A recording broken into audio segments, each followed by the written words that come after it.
you walked every place, and so you met everybody, and the streets were full of people coming in, and it was exciting days. And we don't have that anymore.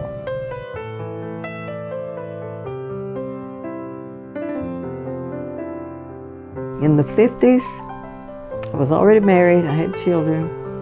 My dreams were to help my children. That was my top priority, to help my children to I wanted them to be scholars. Today, people, there's not a sense of community as there was.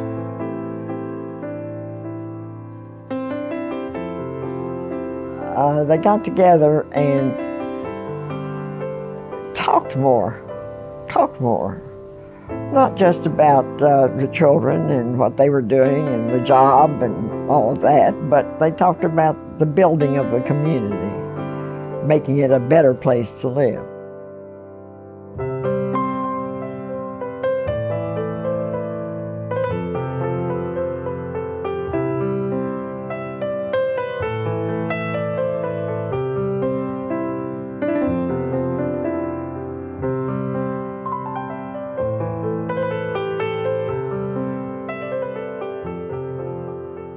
Midway into the 20th century, prospects for West Virginia were looking good. The state had reached its highest population, topping 2 million residents. Employment was good. The term baby boomer had not been coined, but babies were being born in increasing numbers. There was peace, and a sense that prosperity and security were ours finally. Optimism for a world that just a few years before had faced the greatest war in the history of humanity. Everything here wasn't perfect, but generally, life was good. Like today, we were a state of small towns and cities with a significant rural population. Family farms were plentiful, yet farming as a lifestyle was in decline. Housing was in demand, but new homes were small by today's standards. Coal was still king, still used for heating schools, commercial enterprises, and homes, and for powering ships and locomotives, for making steel and electricity, and as base material for chemicals and plastics. There was widespread interest in becoming modern, in having the marvels of the modern age. But modernization can prove to be a double-edged sword, just as recollections of the era depend upon a person's perspective. I had an old 56 Ford, and I can remember the little, our one boy, and then the little girl was born later. We'd go to the Mountain Air Drive-In Theater, save our money up, and could go to the grocery store and buy $10 worth of groceries, last you all week long. Go fishing at New River. Stone Cliff was like going to Myrtle Beach. It was the Myrtle Beach of Fayette County, or either Cotton Hill in New River. They had a old steel rope, or not a rope, a steel cable from the bridge. You could get up on the rock, swing out, and drop into the river. That was a Sunday afternoon of entertainment, fishing, and having a picnic on the riverbank, on the rocks, going to the drive-in and movie theaters, and watching television. Some of the old shows of I Led 3 Lives and the Dinah Shore Show, or the Lucky Strike Hit Parade, programming like that. Watching boxing, the Gillette boxing on Friday nights. They had great days. People sat on their front porch, talked to each other.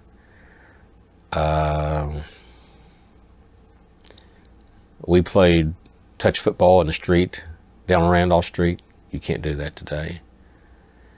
It was probably much better for white people and not so good for black people. When you threw gays in prison, and when you kept blacks locked out of the life of the community and forced them to live in menial jobs. And it was a time of censorship of what you were allowed to see in the movies or see in a magazine. And it was a time of taboos of all sorts. The 1950s are a key transformational time in West Virginia's history. Up until that time, every 10th-year census revealed growing population in West Virginia. By 1950, 2 million people lived in the Mountain State. We had an 8-member congressional delegation, the highest it's ever been. Since that time, every 10 years, we have lost citizens. And West Virginia now, with the oldest population, as we deindustrialize and continue this transformation of our economy, our population continues to decline. Literally, West Virginia's history goes in one direction until the 1950s and goes in another one after that time. West Virginia had its problems, but it also had a whole lot of good things.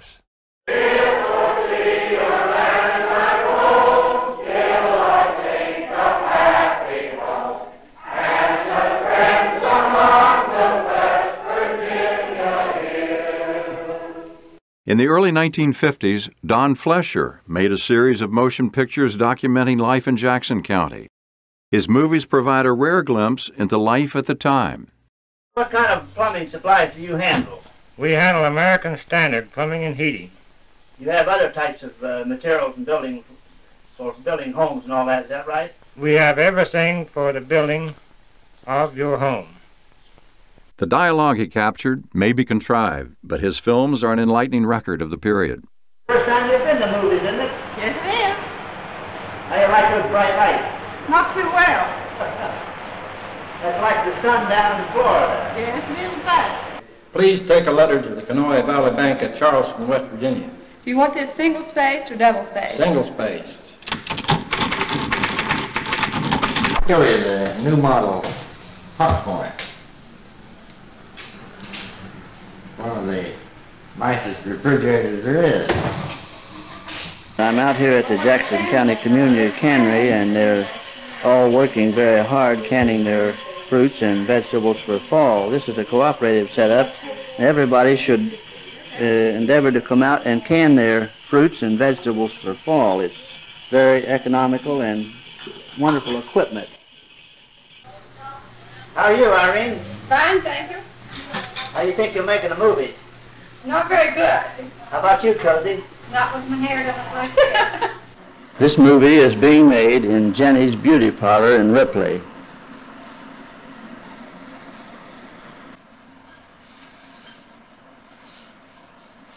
Jenny, who's the lady you're working on there? Miss Hathaway. Are you giving her a permit? No, a fingerway. This is the pool that the line clubs worked so hard on the last few weeks opening up. Everybody seems to be enjoying it a lot.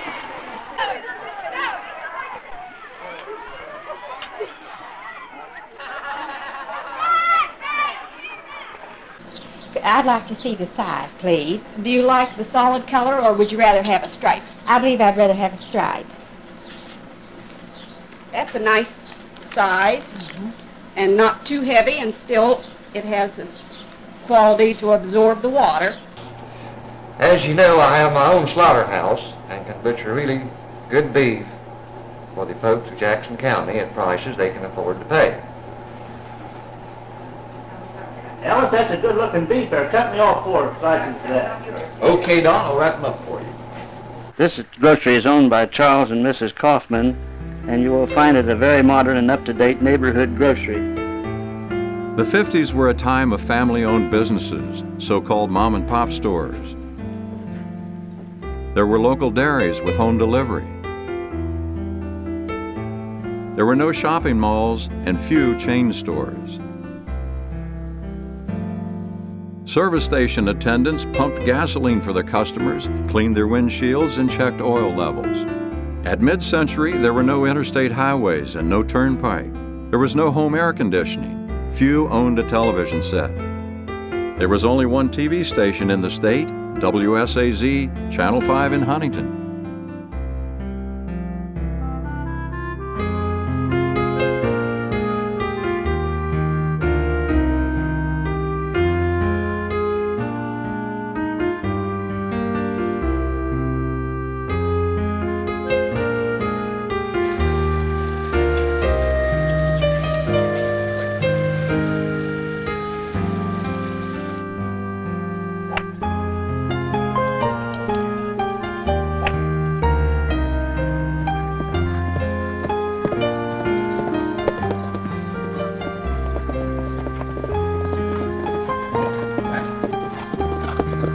A national coal strike of crippling proportions kicked off the decade, and soon the UMWA coal miner would become the highest paid industrial worker in the country. In June, war erupted on the Korean Peninsula, and the free world through the United Nations raced to contain North Korean aggressors. Many West Virginians responded to the call. The first combat fatality of the Korean War was Private Kenneth Shadrick, just 19 years old, from Wyoming County. West Virginia's tradition of military service is one of the more important and fundamental aspects of our culture. The Korean War, which most Americans don't like to talk about very much, is really a hallmark in West Virginia's military participation. President Harry Truman faced daunting issues: a hot war in Korea, a worldwide Cold War pitting communists against capitalist countries. He ordered the creation of the hydrogen bomb, and the threat of nuclear annihilation entered the minds of everyday people. Yet, even under the threat of war and the potential of world doom, ordinary life went on as usual. West Virginia had 3 governors in the 1950s. Okie Patterson served until the winter of '53. Patterson was a classic glad-handing politician who successfully pushed for the creation of the state's first 4-year medical school in Morgantown in 1951, funding it with a penny a bottle tax on soft drinks. It was during Patterson's term that much of the planning for the West Virginia Turnpike took place.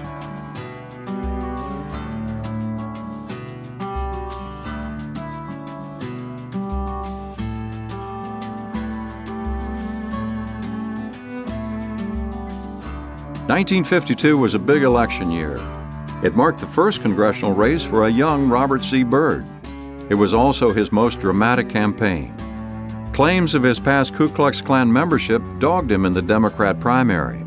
The 34-year-old Byrd acknowledged that he was once a Klan member, calling it a youthful excitement. But he said he had no dealings with the racist organization since 1943. While his past Klan membership caused concern among the leadership of the state Democrat Party, he nevertheless won his primary race. The '52 primary, by the way, exhibited numerous examples of ballot stuffing, vote buying, and other election day shenanigans. These were, of course, dirty tricks by Democrat versus Democrat and Republican versus Republican, factions within the two parties working to overpower the other. Democrats held a 2-to-1 registration advantage, and, perhaps because of their overwhelming size, their factional rivalries could be brutal. In late October, during the general election campaign, Robert Byrd faced the possibility of abrupt political demise. A letter surfaced, purportedly in Byrd's own handwriting, dated April 8, 1946, and addressed to the Imperial Grand Wizard of the Klan. The letter said there needed to be a rebirth of the Klan in West Virginia. The letter's date was 3 years past the time that Byrd claimed to have ended his affiliation with the Klan. Governor Patterson called for Byrd to quit the race. West Virginia's powerful U.S. Senator Matthew Neely did the same. Byrd, citing his record of service to all people, said he didn't recall writing the letter and refused to drop out. In the meantime, the governor and Neely were working feverishly to ensure the election of Patterson's handpicked successor, William Casey Marlin. Marlin was in a tight race with Republican Rush Holt, who himself acknowledged past Klan dealings. Marlin's problem was that party solidarity was fracturing, and his candidacy relied upon its holding together. On Election Day, Marlin squeaked by. Byrd won easily. Yet the '52 election was the last for Democrats to control state government in a string dating back to 1932. A wild political year by anyone's standards. The following time has been purchased by the Revicombe for Senate Committee. By telescription, former Senator Chapman Revicombe. A notable sidebar to the '52 election for the U.S. Senate from West Virginia involved Republican Chapman Revicombe's use of television to paint incumbent Democrat Harley Kilgore as being a communist sympathizer, a divisive subject promoted by Wisconsin Senator Joseph McCarthy on the national scene. Senator Kilgore spoke out against the well-known Mont-Nixon bill, a bill offered to guard against subversives in this country. Strangely enough, after speaking bitterly against the bill, he voted for it and then switched his vote and voted to uphold a veto. There are other cases which I could cite to you, but I conclude for this evening. This is a living, present question in this campaign. You, my fellow citizens, will decide whether West Virginia wants any part of communist sympathy in its representation in the national government. Revercomb's attacks were hardly acknowledged by the state's news media or by Kilgore, and Kilgore won re-election by a wide margin. And against the supporters of any effort that would endanger the security of our country and the freedom of us all.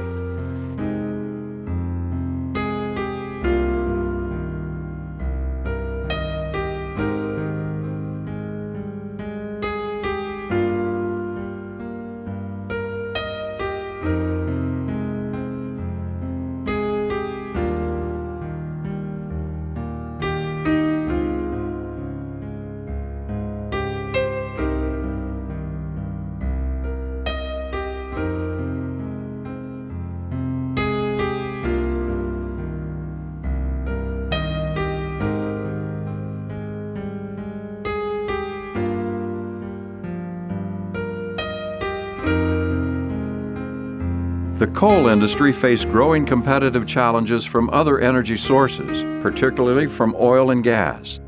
And to face that threat, it chose to modernize. Industry was moving away from coal-fired kinds of operations. Because New England changed all their power plants to oil. And there was nothing anybody could do about that in the coal business. But it did, and the people could burn oil and have it hauled in cheaper than they could have coal, and so they did. All along the way, I mean, from households to schools to industry, that market, and even railroad locomotives, that market was shrinking. And the coal industries felt that oil was being dumped on the market precisely to drive coal out. So there was a great challenge to the coal industry. And the coal industry responded to that challenge by turning to improved technology. One of the most significant things that happened in West Virginia during the 1950s was not apparent at the time, and that was the widespread introduction of coal loading machines in underground coal mines. Machines load faster, more efficiently, safer than men. Those Joy machines, those Jeffrey loaders, those machines revolutionized coal mining in West Virginia. Tonnage remained at a couple 100 million tons a year, but the workforce began to drop precipitously. This is Inauguration Day, 1953, in Charleston, West Virginia. Without doubt, Chairman of the Inaugural Committee, President of the State Board of Control, Joe Burdett, arranged the most colorful program ever staged in the Mountain State. The installation of West Virginia's youngest governor, 34-year-old William C. Martin. While the bands performed outside, the sun cooperated with a majestic bunting of light in the dome of the Capitol, where the crowd of dignitaries, including State House workers, the curious and interested party followers numbering more than 2,000, moved toward the seating area surrounding the platform under the dome. A platform supported by steel scaffolding, gaily decorated with rhododendron greens, banks of flowers centering on the state seal and the rostrum. At noon, retiring Governor Patterson mounted the rostrum with Governor-elect Martin. At 12 minutes past noon, Governor Patterson introduced his successor, the man eminently qualified for the job, and Marlin was obviously pleased. Then, Patterson introduced the President of the State Supreme Court, Judge Frank C. Hayman, who in turn administered the oath. West Virginia's new governor, Bill Marlin, the youngest in state history at age 34, decided to confront the big issues of improving education and roads in an atmosphere of changing coal markets and declining coal employment by seeking a new source of tax revenue. As soon as he was inaugurated, he dropped a bombshell on the state legislature. With no preliminaries, no hints, he announced that there were two big things West Virginia had to do, and he was right. West Virginia had to address its problems in education, and West Virginia had to address its problems in transportation, better roads. He said the only way to do this is to get some revenue to do it. We don't have the revenue to do it. The State Road Commission is bankrupt. How are we going to do this? He said the only way we can do it is tax our natural resources. We have great wealth in this state. So the big part of his tax program was a tax on the removal of natural resources, a severance tax. People think about severance tax applying only to coal, but severance tax should apply to quarries taking stone, should apply to timber, taking that off, which is another asset of ours disappearing. Think about natural gas. Another thing, once it's gone, it's gone. It's not anymore. The truth of the matter was that the gross sales tax, which had been in place since 1922 or 3, had the highest rates on extractive industries, and that was the approach to severance that had been used in lieu of a severance tax in addition to gross sales. The coal companies were paying the highest rate of taxes of anybody in the state, any business. The leading state newspaper, the Charleston Gazette, the day after Marlin made his announcement, came out and said, "This is insane." Well, I don't know if they used the word insane, but they certainly implied that this was a suicidal thing to do. Marlin had significant backing. You know, the entire 6-member congressional delegation. Well, no, it had been 7 at that time. They came out in support of it. Of course, the United Mine Workers supported it. The West Virginia Education Association supported it. So on paper, it looked like there was pretty good support. The argument was very vociferous against it was that how can you do this when the coal industry is being challenged, when the coal industry is facing this threat from residual oil imports, when we're going to lose all this money, we're going to lose all this job, and you want to saddle the coal industry with, it was a 10 cent a ton tax. Did not get out of committee, at least in the Senate. A different type bill came to a vote in the House delegates, but it was pretty well killed. In 2 months, it was dead. And then basically, the Marlin administration was pretty much finished.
By 1954, more television stations dotted the state's landscape. These stations beamed both national and local programs, a variety of locally produced programs, all done live. Shirley Love, ever willing to take the microphone and ad-lib to the nearest camera, hosted several programs on WOAY in Beckley. I would sign on radio and work from radio until 12:30. Then I'd go over on the TV in the afternoon and do that country and western show. Later in the evening, I would do at 6 o'clock a West Virginia, the bandstand, where the youngsters would come in to the TV station and dance. And then I would go back on Saturday night and do Saturday night wrestling. The cameraman and the director would sort of take their cues by my voice. If someone was overreacting in the auditorium, and it was jumping up and down or throwing raw eggs or rotten tomatoes as they did from time to time, I would sort of with my voice, I'd say, boy, there's a lady over to the left of me. Really, she is really having a good time. Well, automatically the cameraman or the director would switch that camera in that direction. I had two basic sponsors, and they each did 3 commercials with 4 items on each commercial. So you're talking about 3, 6, 9, 12, or probably 20 items per night. On my fingers, I would take the sporting goods shop, I would put the prices on this ring of my finger, the second commercial on the second, and the third one on the tip of my fingers, and do the same thing for the other major sponsor on the other hand. So when I reached down to, I would pick up the item. If it was a box of Sure Shot shotgun shells, automatically could see on my finger they was 2 for $5. Some of the neighbors who didn't have television would come in and watch wrestling with us. We'd pop popcorn, sit around and watch wrestling. I thought it was terrific. And of course I thought it was all very athletic and very up on the up and up.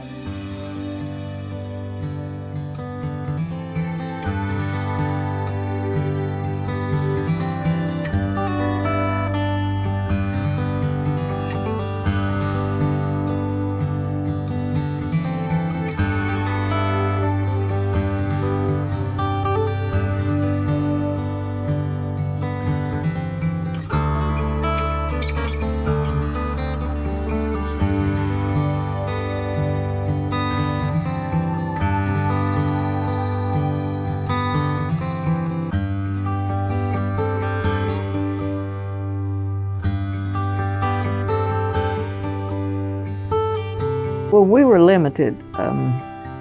We could go in the store and get what we needed, and the only problem was if you needed a snack.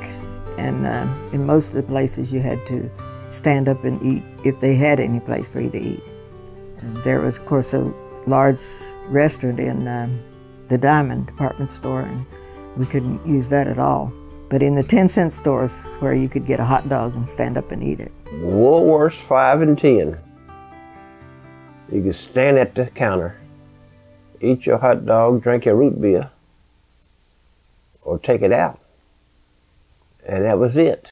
Blacks couldn't go into the movie theaters, into the restaurants, into the hotels, into the swimming pools. There were these limitations that we just knew, and we just lived with them and tried to, had lived in this undercurrent of you've got to get an education and you've got to do better and you've got to be 2 or 3 times as good as the whites if you want to make it in this world. West Virginia's state constitution contained only 2 racist clauses. Mixed schooling was illegal, and intermarriage, miscegenation. West Virginia's constitution did not have many of the really, really strict and harsh segregation policies that many of the other states had. Keep in mind also, West Virginia local government was largely unsupervised by the state in a lot of areas, and so it varied widely. But even from the Afro-American standpoint, there were a great number of miners in McDowell County and Mingo County, and they fared rather well. The coal camps were racially segregated residentially, but underground everybody was black, and in the company stores, black Americans and white Americans in West Virginia shopped side by side. There's really not any other place in America I can think of where that occurred. There are also some horrible examples of racism. There were no black superintendents in coal mines. The school systems were always separate and very unequal. The higher educational institutions at Bluefield State and West Virginia State were critically underfunded for all those years, so it's a mixed bag. On May 17, 1954, the U.S. Supreme Court ruled that segregated public schools in 21 states, including West Virginia, were unconstitutional. Governor Marlin was quick to react. I happened to be walking by the governor's conference room at that time, and I stopped in there. And I can recall very, very clearly that he said, that's the law, and we're going to obey the law. I think, and I've said many times, that his greatest contribution to the history of West Virginia was the way he handled the racial issue after the Supreme Court decision. Now, our neighbors in Virginia went through a period called massive resistance, where they shut down public school systems rather than admit African American students. That did not happen in West Virginia. W.W. Trent was the last elected state superintendent of schools. And with Governor Marlin's acquiescence, he sent a one-sentence letter to the heads of all of the state institutions of public education, where he said, you will immediately admit students regardless of race. Now, there was some resistance. And there was a mob that formed. There was a bunch of guys that had formed, you know, and they were waiting for that bus to come in, and all the kids were outside. And when the kids got off the bus, they were attacked. And they were chasing the kids, and I just had a Bolex, which was not the best news camera in the world, but it had a trigger, hand trigger. So I just kept the thing running and was able to hold it at my waist and run and watch what was going on. I knew that there were certain counties that were not accepting it very freely. Greenbrier County was one, and the only one I could recall. And I think they have skirmishes in several other counties, but on a statewide basis, I don't think there was no great uproar. Desegregation, of course, is a process, not an event. And as late as the late 1960s, or 67 or 68, the school systems in places like Bluefield and Mercer County were only then coming to terms with the realities of what the federal authorities had mandated. This is the problem. In West Virginia, there is some of the most beautiful scenery in the eastern United States. It also has some of the toughest driving conditions on our national highways. Between Princeton and Charleston, the hills are long and the grades are steep. One-lane bridges are not found too often on main highways, but this one keeps stopping traffic and making a nuisance of itself for everyone. Mountainous areas like West Virginia have long suffered from crooked, twisting highways and roads. A 1947 act of the West Virginia legislature set into motion the creation of a superhighway to run north and south through the mountain state. Its construction was to be financed by the sale of bonds, with tolls paid by travelers to pay off the bonds. Thus began the saga of the West Virginia Turnpike, an engineering and construction marvel, sometimes derided as the road to nowhere. First conceived as a four-lane highway, its construction began in 1952 as a more modest undertaking because of the high cost of cutting a major roadway through the mountains. Instead of going to the borders of the state, it ran from Princeton to Charleston. Neighboring states of Ohio, Virginia, and North Carolina would not buy into the notion of a major north-south artery funneling traffic through the eastern United States, although that had been the grand concept. Former Governor Patterson oversaw the turnpike's construction, which took only 2 years to complete at a cost of $133 million. The day they opened it, they stopped at every bridge, every intersection, or toll plaza, and had a ceremony. There was the local band, high school band, the local politicians, and they'd pull a tractor trailer up, you know, and it had all bunting all over it, and they stand there, you know, and the governor would get up, Marlin would get up and make a few remarks, and Okie Patterson would get up and make a few remarks, and they'd honor whoever it was named after, you know, and they'd pack everything up and zip down the turnpike. They'd go to the next place, you know, and the next band would be there, and they're all waiting for them, you know, and they'd pull that thing up, and they'd have another little ceremony.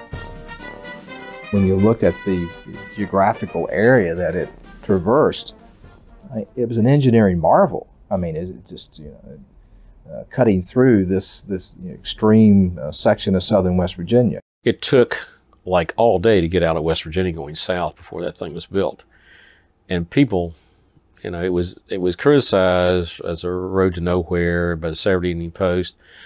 But if you were a resident of West Virginia and you wanted to go south, it was godsend. Originally, it just ended at Princeton. I mean, literally just stopped. There was no connection. Highway 460 had not yet, Federal 460 had not yet been built. There's 2 lanes in some area, 3 lanes in others, and 4 lanes in others.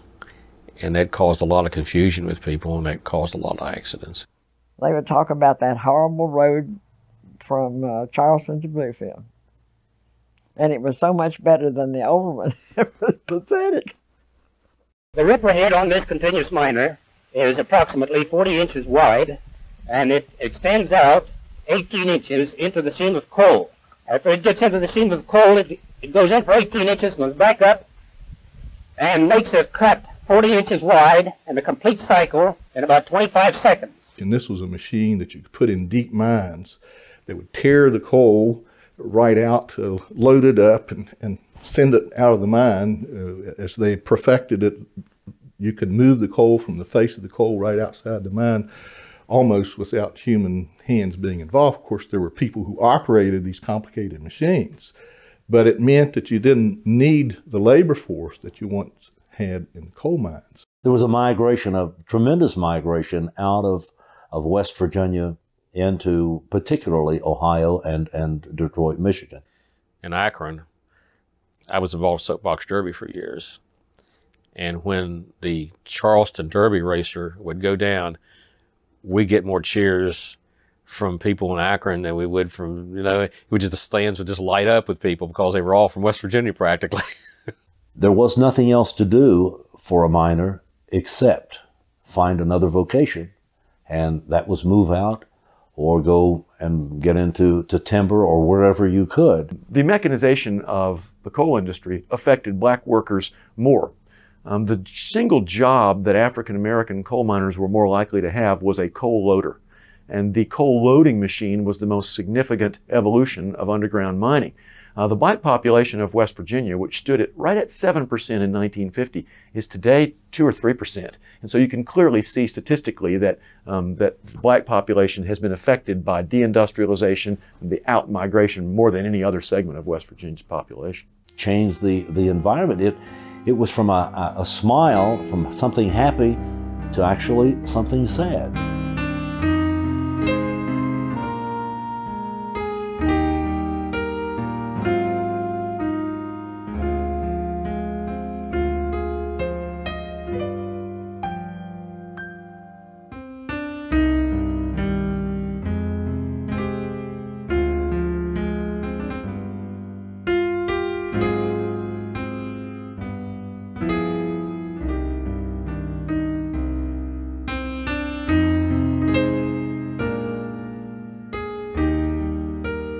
Governor Marlin sought to develop new business and industry in the Mountain State. He embarked on a nationwide tour promoting West Virginia to industrialists and business people and was somewhat successful. But diversifying an economy is no easy task and certainly not something able to be done in a brief time frame. In early 1956, Marlin tackled a new subject. He convened an executive session of the West Virginia Legislature at Lakin State Hospital for a first-hand look at mental health issues in West Virginia. The joint session of the West Virginia Legislature will now be in order. In the 50s, the mental health system was overwhelmed with patients, understaffed, underfunded, and in need of new, effective therapeutic approaches. As the number of patients increased, there was no increase in staff. So in most instances, psychiatric aides were sometimes working 12-hour shifts, 7 days a week, just to have enough coverage available. In 1952, Dr. Walter Freeman, a neurologist and psychiatrist from Washington, D.C., began a clinical trial in state mental hospitals of a surgical technique he called the transorbital lobotomy, which involved penetrating the brain through the patient's eye socket with a device resembling an ice pick and severing nerves in the frontal lobe. One of the criteria for the lobotomy in most instances was that all other measures known up to that point in time had not been successful. In less than 2 years, he performed more than 500 of these surgeries in the state, the highest per capita use of the technique in the country. Over time, and with a fatality rate approaching 14%, the transorbital lobotomy became discredited. Bernard? Yes.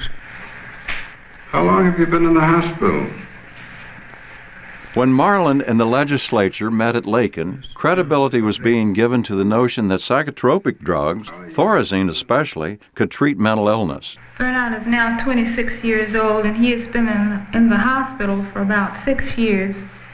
He has had the electroshock therapy and also a lobotomy.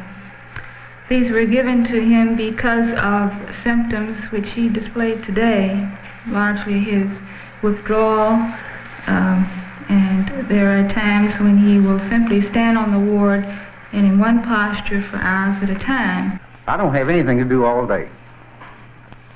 Take my medicine at bedtime and that's it. What are some of the things you've tried to do to fill in this gap, Mr. Dennis? Well, walking up and down the hall is one. That gets on the new patient's nerves. So he in turn gets on my nerves. Well, we're both upset. The trip helped to humanize the problems within the mental health system. But it was the humor of one of the patients that won over the legislators who, in 1957, created the Mental Health Department. 1956 was another important election year. Marlin ran for the U.S. Senate against Republican Chapman Revercomb, a loser in the '52 election. Revercomb still used television in a big way, but positioned himself with the popular President Dwight Eisenhower, who was also running for re-election. The governor's race was between two photogenic candidates, Democrat Congressman Robert Mollahan and Republican House Minority Leader Cecil Underwood. Underwood relied on television too and focused on the failures of the Marlin administration and corruption within state government, in particular the Flower Fund. The Flower Fund was money collected by state employees, or from state employees, supposedly to provide flowers for funerals, but it was a political slush fund of great proportions used in political campaigns. State road, liquor stores, any state job you had that was political, it was called the Flower Fund. You paid 2% of whatever you drew on payday. Now, not what you made. If you made $50, you paid $1. None of them were subject to civil service. And so they had no security at all, and their boss would come saying to them, well, we need this money for the campaigns, we need this money for the party, and the young men, the people that were working, felt like they had to give it. If you had somebody that didn't turn in and wouldn't pay, you sent his name in, he didn't pay. And usually there was something happened that he didn't work no more. Certain jobs required a donation to the party. You know, if you expect this particular job on the state road, this will cost you whatever. If you want a job with the Liquor Commission, well, you probably need to make a $100 donation, you know, to the party. And this was true in county school systems. If you wanted a job in the county school system, you know, probably $50, a little donation to the party. That would probably help you get that job. A week or two before the election, you'd call over there to like our governor's office or somewhere like that, like Kurt Trent when he was over there. Kurt, how much money are we going to have over here? Well, let me see. I'll let you know tomorrow. Then he'd check. You're going to get $18,000 for Logan County. That was big. You never did get that much, but that's just a figure. Elections were bought and sold, particularly in the southern coal fields. It was so common, it was just expected. The power of patronage was supplemented during Governor Marlin's term, my predecessor, with handouts, liquor accounts, kickbacks on state purchases, and that was the primary issue on which I ran in '56, was State House corruption. And I really didn't run against my opponent, I ran against Governor Marlin, and made that the primary issue, and people responded to it. In late October, the Underwood campaign revealed that Mollahan had accepted $20,000 from a coal company which had mined coal on property of the West Virginia Industrial School for Boys when Mollahan was superintendent. The congressman said that he had done no favors for the coal company and had received the $20,000 after his tenure at the school. But his answers did not sit well with the voters. He was the hand-picked candidate of John L. Lewis and the United Mine Workers. And the coal that he sold on the Prairie property went to a non-union coal company. And the unions in southern West Virginia were running ads in the newspaper calling their candidate scab a few days before election. So that had a powerful impact. Underwood pulled a stunning upset, a 63,000 vote majority against the party which had a 259,000 registration advantage. When Underwood took office, he was 8 months younger than Marland at the start of his term. Thus, Underwood became the state's youngest governor in history. But he faced the same major issues, the pressing need for better roads and schools. Underwood, I think, did a very good job in presenting to the legislature the problems that existed in West Virginia. He was very articulate in setting forth these things in some detail and without pulling any punches. He proposed even larger tax increases than Marland to fund major projects, some $52 million per year. But the legislature responded with dramatically less. Underwood, however, faced Democratic majorities in both houses. So the chances that he could do very much, I think, were pretty limited. Rising unemployment, mainly as a result of the continuing mechanization of the coal industry, squeezed the resources available to the Underwood administration, and hope dimmed for major investment in highways and schools. Still, he doggedly pursued his agenda and had successes, but not on the scale that he had hoped. A decade that had begun with great optimism was ending on a down note. Budgets were, particularly the last 2 years, so tight because of the economic depression that we couldn't do very many extra things.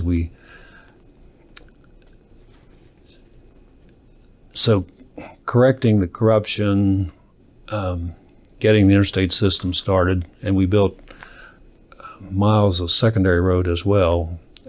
We found money to do some of that. I think those were the two major accomplishments of the first term.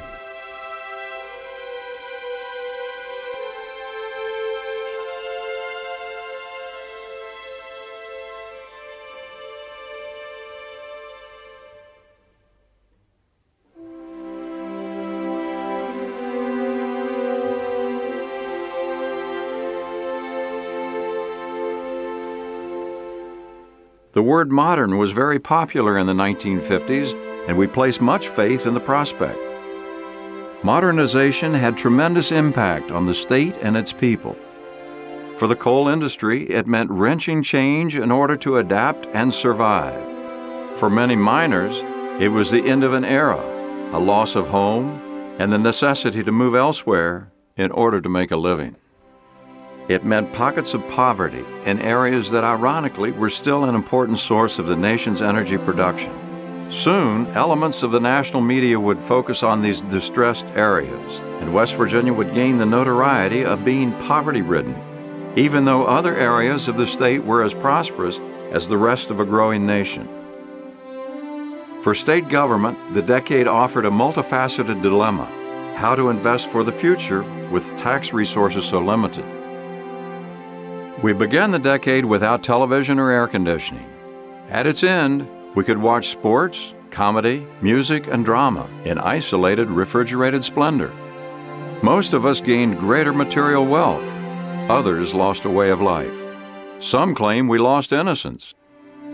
Bruised by the forces of change in modern American life, we endured. and continued our quest of the American dream. Change in life is constant. Adaptation to change is necessary. In a passing moment, the 50s were gone. A new decade dawned. And who could have imagined what would take place in the 1960s?